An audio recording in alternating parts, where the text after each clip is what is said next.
How's it going, guys? Today EA dropped the top 10 centers in NHL 18. Really excited for this one. Usually the top 10 centers are like the highest rated of all the positions. So let's click the link here and find out who's in it. I'm pretty sure we already know the top two, but curious to see who else makes it. So at number 10 there, Jonathan Toews, 89 overall.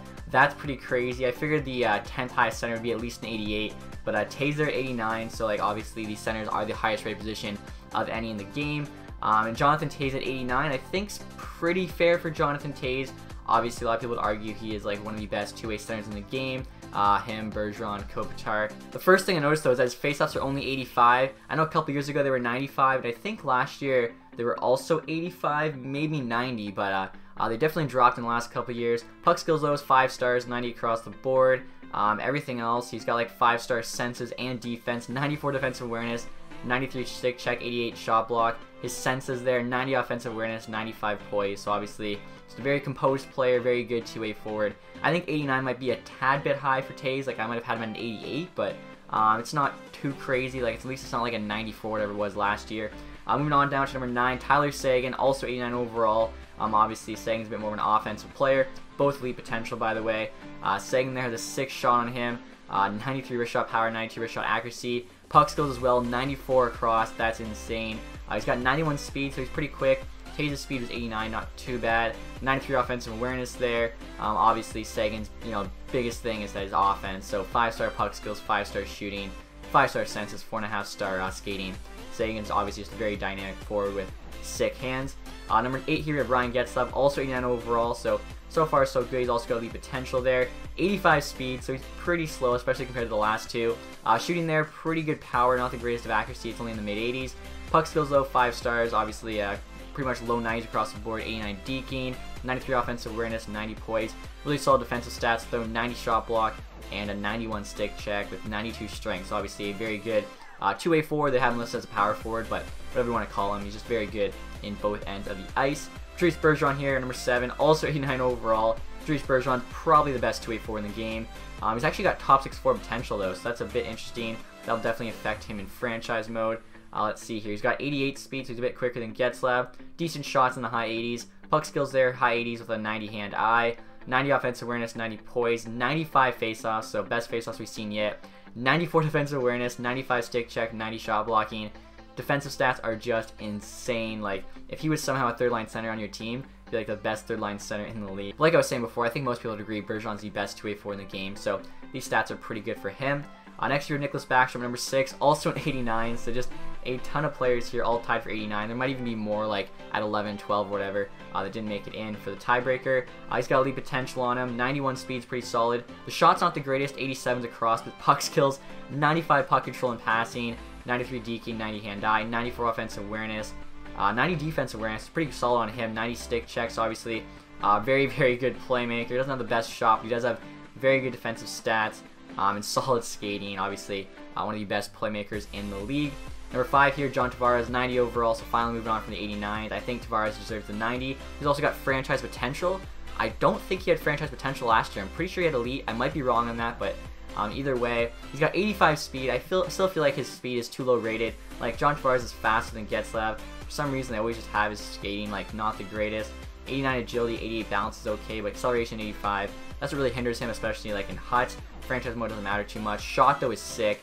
94 wrist shot accuracy, 91 wrist shot power, 93 and 92 for the slap shot, 94 puck skills across the board. He's got 94 offensive awareness there. I mean, obviously just a very solid player. 90 stick check. Just amazing sniper, very solid center. He's got 82 faceoffs, which isn't too bad. It's only 3 below Toews. I'm actually curious with the other faceoffs. Backstrom 84. We know Bergeron at 95, Getzlaf 89, and Seguin 82. So we've got the same faceoffs as Seguin, which isn't too bad. Next up, number 4 here, Steven Stamkos, 91 overall, so we're moving up 1. I think Stamkos does deserve this. Obviously, he does get injured a lot, so durability there is 75, but when he's healthy, he's one of the best players in the game. Like, beginning of last year, he was on my fantasy team. He was just crushing it. He was averaging over a point per game before he got injured. Franchise potential as well. Obviously, Stamkos' shot is insane. Like, look at those stats, 93, 94, 94, 92. 93 speed, so that's quite fast. Like, he's got 8 more speed than Tavares. Puck skills 93 across, 94 offensive awareness, 90 poise. Obviously, just like Tavares, one of the best snipers in the game. But unlike Tavares, he's actually much faster. I think he's got just as good hands, or his hands are just one lower across the board, but obviously I think that speed is huge for Stamkos in making him a better player in the game. Next up, number 3 here, Evgeny Malkin, 92 overall, so moving up 1 now. I think Malkin definitely deserves that. Only elite potential, I don't know about that. I feel like, how does Malkin have elite potential? Like, if it wasn't for Crosby, Malkin would still like carry the Penguins team. I think he should have franchise. 90 speed on him, really good shot as well, like pretty much 93s and 94s. Puck skills, insane. 95 puck control and hand-eye, and then 94 passing and deking, 95 offensive awareness. What else has he got here? He's got 87 defensive awareness, 89 stick check, 91 strength. Obviously, just an amazing playmaker. Uses that strength. Also has a very solid like defensive game. I think Malkin is definitely deserving of the number 3 center spot in this game. Now moving on, it's going to be McDavid or Crosby. Who's it going to be? Sidney Crosby, 93 overall at number 2. Obviously, Crosby has franchise potential. He's got the 91 speed there, 92 excel, 93 agility. Solid shot on him, it's like low 90s. Puck skills just insane, like 96 hand-eye, 95 across, 96 offensive awareness, 95 poise. I think that's the highest poise I've seen yet. 93 stick check, 91 defensive awareness. Even though he's a playmaker, he's also got insane defensive stats. He's fast, his hands are insane, he's got a really good shot on him. The question now is McDavid the same rating or is he higher? I feel like he has to be the same. If he's higher than Crosby, that might be a little ridiculous, even for the cover boy.